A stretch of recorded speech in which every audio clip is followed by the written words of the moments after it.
प्रियंका शंखनाथ प्रस्तुत विशेष मुलाखत मध्ये आपलं स्वागत आहे। दूध हे आपल्या जीवनातील प्रमुख अन्न आहे। आजही जगाच्या अनेक भागात डेअरी उद्योग फोफावला आहे। भारतातही हा एक अतिशय विस्तृत आणि मोठा उद्योग आहे। दूध आणि दुधाचे सर्व पदार्थ आपल्या दैनंदिन जीवनाचा एक अविभाज्य घटक आहेत। बहुतांश मनुष्य प्राण्यांची सकाळ दुधापासून सुरू होऊन रात्री दुधापर्यंत समाप्त होते। तर आजचा आपला चर्चेचा विषय असणार आहे दूध डेअरी विकास। आणि आता आपल्या सोबत आहेत डेअरी विकास विभागातील डेअरी फार्म सल्लागार डॉक्टर मोहन श्रीगिरीवार सर। सरांबद्दल जर सांगायचं झालं तर ते वसंत फाउंडेशन नागपूर येथील चेअरमन आहेत। त्याचबरोबर इंडियन असोसिएशन न्यू दिल्ली येथील ते मेंबर आहेत। चला तर मग आजच्या चर्चेला आपण सुरुवात करूयात। नमस्कार सर, शंखनाथ प्रस्तुत विशेष मुलाखत मध्ये आपलं स्वागत आहे। नमस्कार सर, माझा पहिला प्रश्न की दूध डेअरी ही कशा पद्धतीने काम करते ते आमच्या दर्शकांना सांगा। दूध डेअरी हा विषय फार मोठा आहे। शेतकऱ्यांकडे जे दूध तयार होतं खेड्यापाड्यामध्ये प्रत्येकाकडे गाई म्हशी आहेत ऑलरेडी, आणि त्यांच्याकडे जे दूध येतं ते दूध व्यवस्थित चांगल्या क्वालिटीचं दूध तयार असतं। प्रत्येक गाय म्हशी चांगल्या पद्धतीने दूध देत असतं, त्याची ती स्वतः भेसळ करतच नाहीये। ते त्यांनी दूध घ्यायचं आणि त्या गावामध्ये दूध पदार्थ सहकारी संस्था असते, आजकाल तर खाजगी सेक्टर झालेलं आहे, त्या ठिकाणी दूध द्यायचं असते आणि ते त्या निकषाप्रमाणे ते दूध कलेक्ट करतात आणि जो शासनाचा दर असतो ठरलेला असतो त्याचे ते दूध देत असतात। त्या ठिकाणी प्रत्येक गावामध्ये असं दूध आहेच आणि योग्य पद्धतीने ते दूध देत असतात, त्या अडचण नाही त्याच्यामध्ये। ओके सर, मला सांगा की काळानुरूप दूध डेअरी मध्ये काय बदल घडून आलेत? याचा सुरुवातीला पारंपरिक हा व्यवसाय पारंपरिकच होता, अजूनही लोक पारंपरिकच करत आहेत आणि आता बराचसा बदल झालेला त्याच्यामध्ये। लोक आता ऍडव्हान्स झालेला आहे, त्याच्यात नवीन टेक्नॉलॉजी आज आलेली आहे, तर तो लोकांनी ऍक्सेप्ट केलेला आहे, तर तो आपला काळ हा बदल नक्कीच दिसत आहे या ठिकाणी। ओके सर, आपलं जाळं नेटवर्किंगचं कुठपर्यंत पोहोचलेलं आहे आणि किती शेतकरी यामध्ये जोडले गेलेत? याच्यात माझं मी दुग्ध व्यवसाय खात्यात जवळपास 32 वर्ष नोकरी केल्यानंतर मी स्वतःच्या वडिलांच्या नावाने वसंत फाउंडेशन स्थापन केलं 2013-2014 मध्ये। आणि त्या वसंत फाउंडेशन मार्फत मी ऍडव्हान्स डेअरी ट्रेनिंग कोर्स सुरू केलेला आहे आणि त्याच्या मार्फत लोकांना प्रशिक्षण देत असतो। बऱ्याचशा लोकांनी प्रशिक्षण घेतलेलं आहे आणि त्याचा तो फायदा झालेला आहे आणि ते लोक घ्यायला पाहिजे। कुठला व्यवसाय करताना लोकांनी प्रशिक्षण घेणं अत्यंत आवश्यक आहे।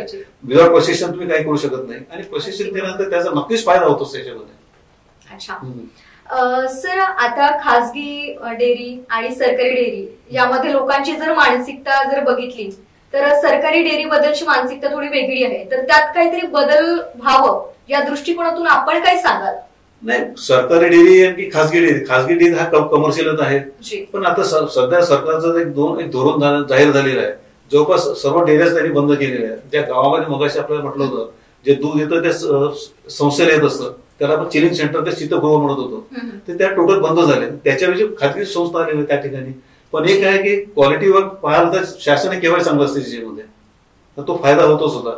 चांगल्या पद्धतीने आम्ही लोक दूध घ्यायचं आणि लोकांना मिळायचं। आता काय झालं की शासन नसल्यामुळे खाजगी सेक्टर काय करतं की जेवढं दूध पाहिलं त्यांना ते घेत असतं आणि उरलं दूध ते कुठे टाकणार आहे। आणि पहिले काय होतं, शासनाकडे किती जर दूध आलं असेल तर त्याचं आम्ही पावडरमध्ये कन्व्हर्ट करत होतो, पण शेतकऱ्यांकडे जेवढं दूध आलं ते आम्ही कलेक्ट करत होतो ना, तो तिथे आमचा कमर्शियल विषय होता। त्याच्यामध्ये शेतकऱ्यांना जिवंत ठेवत होतं। खाजगी मध्ये तसं होत नाही आजच्या ह्याच्यात ना, जेवढं पाहिजे तेवढं घेत असतात, ते काही फरक आहे त्याच्यामध्ये। सर, मग मला सांगा की व्यवसायाच्या दृष्टीनं शेतकऱ्यांना प्रोत्साहन मिळालं का? हो, मिळालं नक्की। आमच्या संस्थेच्या मार्फत बिलकुल प्रोत्साहन दिलेलं आहे। चांगल्या लोकांनी माझ्याकडे ट्रेनिंग घेतलेलं आहे, इंजिनियर्स आहेत, MBA झाले स्टुडंट आहे आणि ते करतात आहे बिझनेस। यात काही शंका नाही। 30,000-40,000 महिना आज कमवतात, खूप चांगला बिझनेस आहे।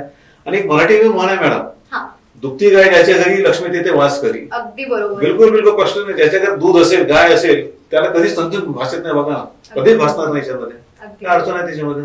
लोकांनी हा व्यवसाय करावा मी तर असं म्हणेन।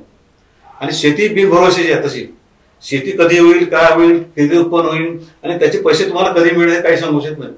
बाहेर निश्चितपणे साधन या दुग्ध व्यवसायात तुम्हाला मिळतं। बघा विदर्भामध्ये ज्या शेतकऱ्यांच्या आत्महत्या होत आहेत, समजा त्यांनी दुग्ध व्यवसाय सुरू केला तर ते निश्चितच आत्महत्या रोखण्यास मदत होईल अशी मला पूर्ण खात्री आहे।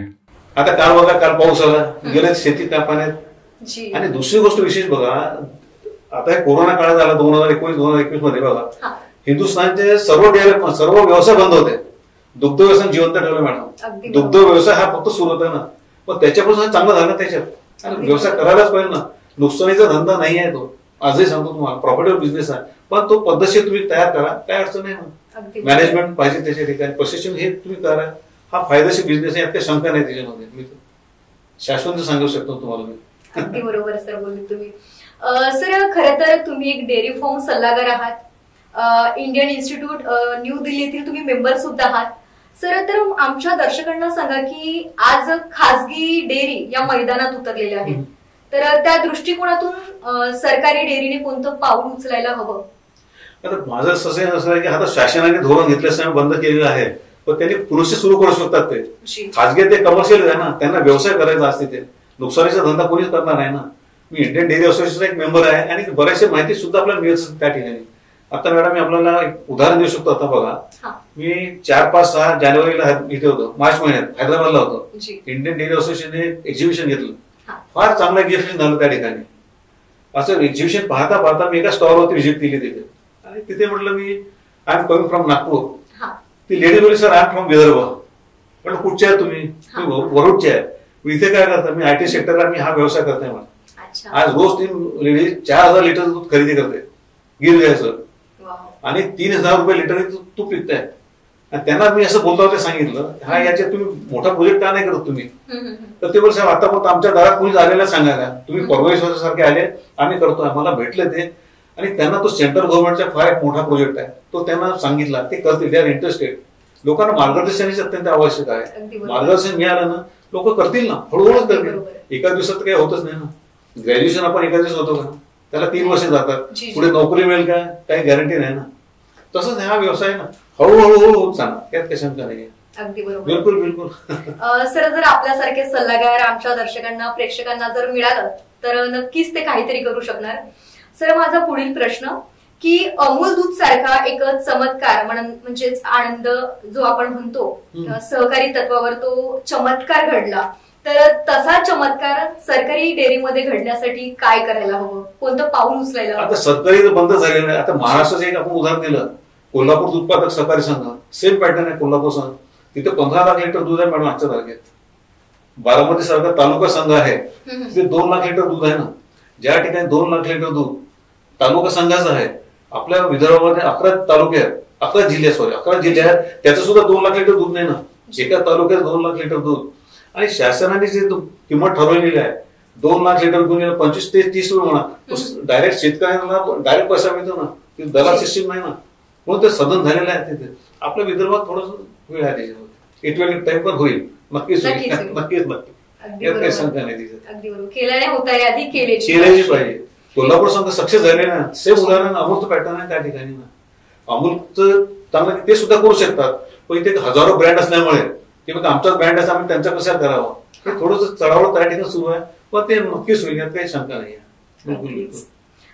सर आपल्या देशामध्ये हरित क्रांती आणि श्वेत क्रांती या 2 क्रांती झाल्यात, तर श्वेत क्रांती आपल्या देशामध्ये घडून आली, तर त्याचा काय फायदा आपल्या देशाला झाला काय? म्हणजे ती परिस्थिती आणि आजची परिस्थिती यामध्ये काय सांगाल तुम्ही? नाही, होतच आहे ना. आता हरित क्रांती म्हणजे बघा, डॉक्टर वर्गीस कुरियन, डॉक्टर वर्गीस कुरियनचा जन्मदिवस 26 नोव्हेंबर आहे. त्या दिवशी आमच्या वसंत फाउंडेशनच्या माध्यमातून 26 नोव्हेंबरला एक फार मोठा प्रोग्राम करतो आम्ही. ती धवल क्रांतीचे एक उदाहरण आहे त्या ठिकाणी म्हणावं लागेल ना, हळूच होईल ना. आणि तसंच आमच्या संस्थेच्या मार्फत 1 जून हा जागतिक दुग्ध दिवस असतो, वर्ल्ड मिल्क डे म्हणून त्यामध्ये. विदर्भामध्ये किंवा अख्ख्या महाराष्ट्रात ही संस्था फक्त ऑपरेट करत असतात दोन्ही प्रोग्राम. आम्ही लोकांना त्या अवेअरनेस प्रोग्राम करतो ना, लोकांना एक माहिती देतोय ना. आणि वर्गीस कुरियनवरती मी फ्री ऑफ कॉस्ट लोकांना प्रशिक्षण देतो. त्या दिवशी 300-400 लोक येतात त्या ठिकाणी, पण तो धवल क्रांतीचा एक भाग म्हटलं चालेल ना, होत आहे त्या ठिकाणी. अगदी बरोबर. सर माझा शेवटचा प्रश्न, आपले भविष्यातील प्लॅन्स काय आहेत? नाही, लोकांसाठी आहे प्लॅन्स की लोकांना आमच्या पुढे यावं. तिथे आज एक नाव झालेलं वसंत फाउंडेशन चांगल्या प्रकारे आम्ही काम करतो आहे. लोकांना आमच्या पुढे कधी या, आम्ही कधी मदत करतोय आमच्या ठिकाणी. मग तुम्हाला उदाहरण देणार, हैदराबादच्या व्यक्तीला त्या कालच मला फोन भेटायला सुद्धा माझ्याकडे नागपूरला येणार होते, त्यांना मार्गदर्शन आपण त्या करू ना. आणि महिलांसाठी बघा, हा फॅमिली बिझनेस आहे, मिस्टर आणि मिसेसने करायचा असतो. आमचा प्रशिक्षण तोच उद्देश आहे की आम्ही म्हणतो मिस्टर आले मिस्टरला फ्री, मिसेस आले मिस्टरला फ्री. कारण की ट्रेनिंग घेतल्यानंतर लोकांना माहिती, तुम्ही कोणाशी चर्चा करणार आहे माहिती पाहिजे ना. आता या ठिकाणी मी 2 तास बसेल तर माझी फॅक्टरी कोण पाहणार आहे? स्त्रीला आपल्याकडे सांगितलं जात नाही ना, तुला काय समजत नाही एवढंच आपण सांगतो ना, तिला घेऊन तू प्रशिक्षण या ना. बाकी ठिकाणी जातो ना, आपलं लग्न कार्य असतो, फॅमिली जातो असतो, मग अशा ठिकाणी काय येत नाही. जसं म्हटलं प्रदर्शन असतात, या ठिकाणी का आपण जात नाही, त्या ठिकाणी सुद्धा त्यांना घेऊन जाणं, मार्गदर्शन करा. नागपूर करेल स्त्री तर खूप स्वतः मार्केटिंग चांगलं करू शकते तिनं, तिला तुम्ही द्या. आणि दुसरं मनुष्य ठेवा तुम्हाला आवश्यकता नाही ना. आपण म्हणतो की आमच्याकडे माणसं मिळत नाही, आपण स्त्रीला तर पुढे करा तुम्ही, स्त्रीला सुद्धा चांगलं मिळेल ना, चांगला व्यवसाय होऊ शकते त्याच्यामध्ये, काय अडचण नाही त्याच्यात, नक्कीच होऊ शकते त्याच्यात. स्त्री सुद्धा, आपण जसं स्त्रीचा उल्लेख केला, स्त्री सुद्धा एक चांगली गृहिणी त्याचबरोबर उद्योजिका बनू शकते, कारण तिचा घर खर्चातील गणिताचा आकडा कधीच चुकत नाही. हो बरोबर आहे ना. मी तुम्हाला सारं सांगतो ना, दुधापासून केलं, दूध केल्यानंतर दुधाचे बाय प्रॉडक्ट तुम्ही घरच्या घरीच करू शकता ना. ते कोण करणार आहे, स्त्रीच करेल ना. तुमच्याकडे दूध आहे, गॅस सर्वच आहे. तुम्हाला एक उदाहरण छोटंसं देते. दुधाची किंमत समजा एक 40 रुपये म्हटलं असेल, दह्याची किंमत किती आहे, 100 रुपये. काय करता तुम्ही स्त्री, गरम करायचं, थंड करायचं, त्यात विरजण टाकायचं, 3 तास ते 6 तास ठेवायचं, दूध झालं तयार, दही झालं तयार. दह्याची कॉस्ट किती आहे, डबल. हे पण स्त्री करू शकेल ना, काय नाही करू शकणार. आरामात तुम्ही 15,000 20,000 कमवू शकता. दुधाचे पदार्थ घरच्या घरी करू शकता, त्याला फॅक्टरी टाकायची काही आवश्यकता नाही. मग तुम्हाला वाटेल आम्हाला मोठ्या प्रमाणात करायचा, स्वप्न मोठे ठेवा, काही होईल ना, काही अडचण नाही. चांगल्या पद्धतीने तुम्ही करू शकता मॅडम, काही अडचण नाही. सर, या व्यवसायामध्ये येऊ इच्छिणाऱ्या आमच्या प्रेक्षकांना आपण काय सांगाल? प्रेक्षकांना सांगेल या व्यवसायात त्यांनी निश्चित यावं, आमचं मार्गदर्शन राहणारच आहे. काही अडचण, हा व्यवसाय नुकसानीचा नाही आहे. आधी मी तुम्हाला सांगतो या ठिकाणी हा प्रॉफिटेबल बिझनेस आहे आणि सिस्टमॅटिक तुम्ही करा, तत्वशुद्धी हे केलं तुम्ही, हा व्यवसाय तुम्हाला निश्चितच फायदेशीर घेऊन येणार आहे, यात काही शंका नाही. दुसरी गोष्ट, तुम्ही आज जी नोकरी करता मॅडम, ती लोकांसाठी करता, आज 12 तास ड्युटी करता, त्याच्यासाठी करता.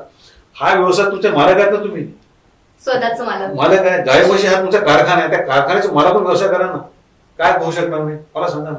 सहज होऊ शकेल त्या ठिकाणी, तुम्हाला नक्की या ठिकाणी यशस्वी तुम्ही होऊ शकता ना. नोकऱ्या तुम्हाला मिळणार नाही, मग हा एक व्यवसाय तुम्ही निवडू शकता ना. मिल्क अँड मिल्क प्रोडक्ट आहे, हजारो उद्योग आहे त्याच्यामध्ये, करता येण्यासारखे करू शकता, काही अडचण नाही त्याच्यामध्ये. कारण आज दुधापासून अनेक पदार्थ तयार केले जातात. येस, प्रश्नच नाही.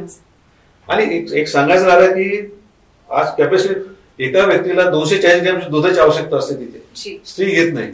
बघा, घ्यायला पाहिजे ना. आज शेतमजूर जे असतात, डॉक्टरकडे जात असतात, त्यांनी एक ग्लास जरी दूध पिलं रोज, तुम्हाला डॉक्टरची आवश्यकता पडणार नाही ना. कारण की काही दिवसांतर तुमची हाडं खराब होतात. बघा, मग 240 ml दूध त्यांनी घ्यायलाच पाहिजे. वर्ल्ड हेल्थ ऑर्गनायझेशन काय म्हणतं की 240 ग्रॅम दूध स्वतः घ्यायला पाहिजे ना, तर तुम्ही घ्या ना. आणि ते पूर्ण दूध हे पुरणार नाही ना. एक ग्लास दूध पिल्यानंतर तुम्हाला जेवणाची काही आवश्यकता वाटत नाही, तुम्ही स्वतः स्ट्रॉंग होणार ना, काय करू शकता तुम्ही, काय अडचण नाही. अगदी बरोबर, खूप सुंदर सर. सर, खरं तर दूध डेअरी विकास याबद्दल आमच्या प्रेक्षकांना आपण खूप सुंदर अशी माहिती दिली आणि शंखनाद प्रस्तुत विशेष मुलाखत मध्ये आपण आलात, त्याबद्दल आपलं खूप खूप आभार. नमस्कार. आता वेळ झाली इथेच थांबण्याची. पुन्हा भेटूयात पुढील सत्रात. तोवर बघत राहा शंखनाद, आवाज सत्याचा. नमस्कार.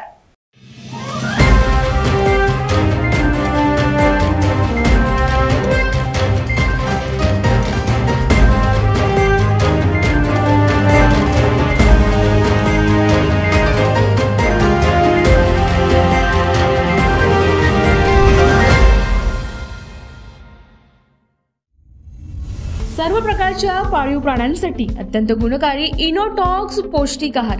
नैसर्गिक वापरा, केमिकल टाळा. इनोटॉक्ससह रोगराईस आळा घाला. पशुखाद्य टेक्नॉलॉजिकल ऑडिटिव्ह उत्पादनासाठी महाराष्ट्रातील सर्व जिल्हे व तालुक्यात डीलर्स नेमणे आहे. अधिक माहितीसाठी संपर्क करा 8446625542 738775157.